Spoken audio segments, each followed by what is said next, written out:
dhalinyaro iyo haween iyo odayaal dhammaantiinba wafdiga xisbiga ee uu hogaaminayo gudoomiyaha xisbiga ahna musharaxa madaxweynaha cabdiraxmaan maxamed cabdilaahi xogayaha guud ee xisbiga maxamed cabdilaahi urcadde mas'uuliyiinta hoggaanka iyo guddiga fulinta iyo mas'uuliyiinta heer kale ee heer qaran heer gobol iyo heer degmo ee xisbiga wadani dhammaantiinba assalaamu calaykum waraxmatullaahi wabarakaatu marka hore waxaan aad iyo aad idinka mahadnaqayaa sida diiran ee gobonnimada leh ee qiimaha iyo qaayaha leh ee wafdiga uu hogaaminayo gudoomiyaha xisbiga ahna musharaxa madaxweynuhu ee xisbiga wadani ugu soo dhaweyseen dhammaan magaalooyinka ku yaala gobolka hawd ee wadada Habaasweyn marto laga soo bilaabo Habaasweyn ilaa tan aynu joogno ee Balugubadle inta ka dhaxaysa sidii diiranayda ugu soo dhaweyseen aad iyo aad baan idinka mahadnaqaya waxa kaloo aan soo dhaweynaya waan iyo aad ugu hambalyeynaya ururada dhalinyarada iyo haweenkaba leh ee saaka ku soo biiray taageeradooda ku soo biiriyay xisbiga wadani iyo mas'uuliyiinta uu ka mid yahay gudoomiyihii kulmiye ee gobolka Hawd iyo barasaabkii hore ee gobolka Hawd iyo wasiirkii hore ee macdanta iyo biyaha ee dhammaantood iyaguna maanta halkan ka cadeeyay inay ku soo biireen xisbiga wadani iyagana aad iyo aad baan ugu mahadnaqayaa anigoo uga mahadnaqaya go'aanka ay qaateen ee maanta arkeen inay taageeradooda ku soo wareejiyaan xisbiga wadani intaa haddaan halkaa ka tago deegaankeenani horta wax badan wuxuu la wadaagaa dhibaatooyinka guud ee ummadda haysta wax badan baynu la wadaagnaa ee sicir barar leh ee musuqmaasuq iyo hanti la boobay oo ay dan guud u lahaayeen leh ee dekadda oo xidhantay leh waa dhibaatooyin ay la wadaagaan bulshada reer Soomaaliland dekaddu waa marinka waa hunguriga ay waxinoo maraan ee waxna inooga dhoofaan waxna inooga soo degaan waa ka war haysaanoo ilaa maanta sharci lagu wareejiyey oo ilaa maanta la hayo oo sidii dastuurku uu tilmaamayay golaha wakiilada la horgeeyay ma jira ilaa maantada aynu joogno hay-addii lagu wareejiyey maanta sanad iyo dheeraad maamulaysaana waxay soo kordhisay ma jira way xidhantay oo maraakiibtii maanta waxay uga wareegeen dekadaha gobolkay uga wareegeen wax soo kordhin daayo been bay noqotay wixii ummadda loo sheegayay ee lalahaa waa la maalgelinayaa waa la ballaarinayaa waa la idin wanaajinayaa wax aan jirin bay noqotay dekad maanta xidhantay ay u eg tahay taas horta ayaanu idinku wargelinaynaa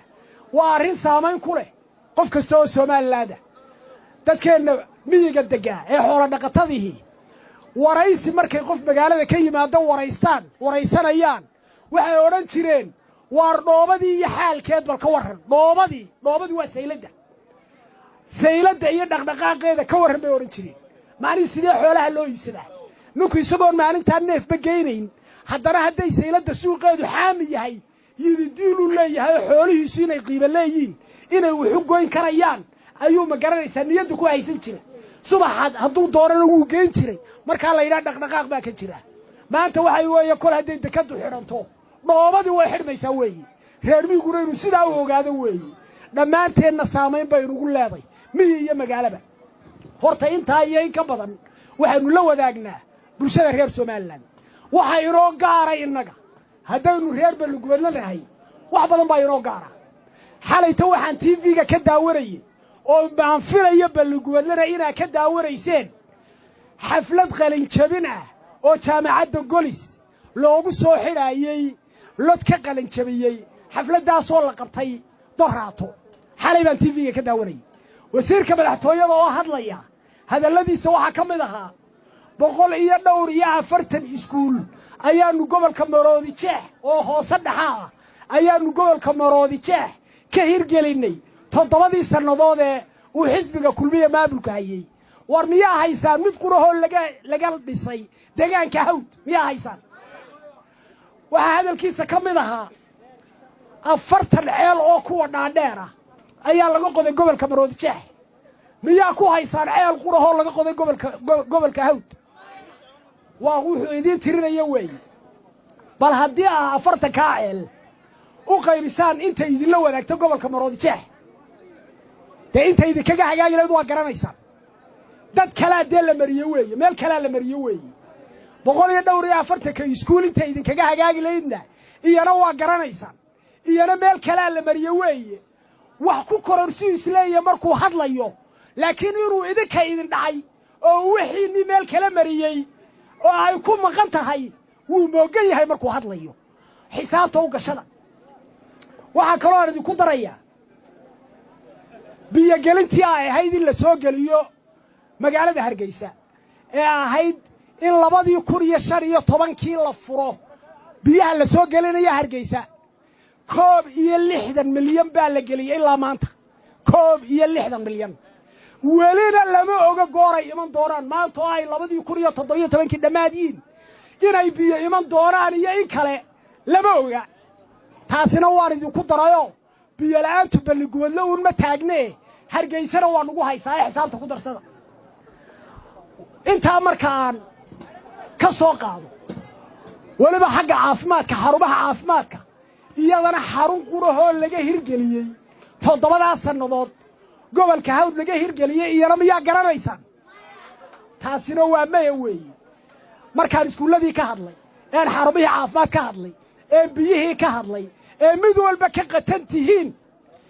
xisbiga sidaa yeelana uu yahay ka soo doorateen idinku ee codkiina ku soo baxay maanta wax kale idinma yaalo oo aan ahayn 5 sannadood marba awoodda la idinku soo celiyay maanta wax kale idinma yaalo oo aan ahayn kulmiyo xilkii waanu ka qaadnay xilka qaadis baanu ku sameeyay maanta cidda xilka wax ka qaadaysa waa dadweynaha ka wax ku qaban waayay inaad xilka ka qaado oo aad ku ka filayso u dhiibato maantay kula taalaayay ku seegin intaasaan anigu hadalkayga ka baxaya wassalaamu calaykum waraxmatullaahi wabarakaatuh